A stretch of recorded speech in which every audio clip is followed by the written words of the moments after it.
All right, I'm going to say something that is a little bit unconventional in this video. When you hear the phrase, winter is the best time to sell or buy in real estate because X, that's not the way to think if you ask me. And why? Well, we shouldn't be making our housing decisions based on the weather. And let me explain what I actually think about selling or buying in the winter. So every winter, you're going to hear the same sort of script from realtors mainly is there's less inventory, buyers are more serious, you'll stand out more. Look, those are not technically, none of them are technically wrong, but the way it's framed is wrong, if you ask me. A lot of agents are going to push the winter sales because, let's be honest, they're creating a sense of urgency for you to buy. And that doesn't automatically make it bad advice, but it's often self-serving advice. Here's the truth. Winter can be a good time to sell or buy because, well, if you're selling, the inventory is lower and the buyers tend to be a little bit more serious. But that should never be the main reason why you're making the decision. Now, side note, I'm talking to the people who are not being forced to move.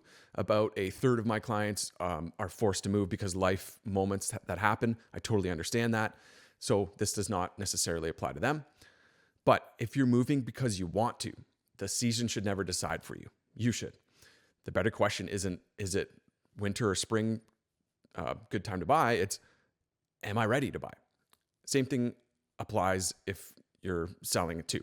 So there will always be reasons that tell you to wait or rush or act now. Spring has more options. Winter has less competition. Summer has more momentum, and fall has more motivated buyers, let's say. All of that matters, yes, and it's good to understand that, but it's secondary. The best time to buy is when, drum roll please, your finances are in order. You have some savings. You can comfortably afford the payment, and you're buying a home that you can see yourself living in long term. That beats perfect timing every single time. Now, here's the part that I really want people to understand. If you're thinking timing, it's about the market environment. So think back to the COVID years. We had ultra low rates. Multiple bidding wars became the norm. We had no conditions in our offers.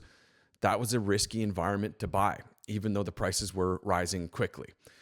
Then, because we swung the other way, interest rates shot up, affordability dropped fast, and prices did come down. That's also not an ideal time. But we're actually in a shift right now, which is great. Those two extremes are fading, if not gone. The panic is gone, the frenzies are more or less gone, and the market is slowly finding balance again. If you ask me, the storm clouds are clearing. Are we out of the woods yet? Probably not, because we probably will still face challenges maybe into this year, maybe even to next year. No one really knows, but real estate has always been a long-term game. It's not a 6-month flip. It's not a headline-driven decision. If you're buying a home that you plan to live in, grow in, and hold, the short-term noise, it doesn't matter, or it matters a lot less than people actually think. So here's my real advice. If you're thinking about buying in the next 2-3 years, maybe even this year, don't sit on the sidelines and wait for the perfect trigger or the perfect season. Go get your feet wet. Start watching the market. Call a couple realtors and go see some homes. Learn what prices actually look like. And just have no pressure, have no rush or no sense of urgency to it.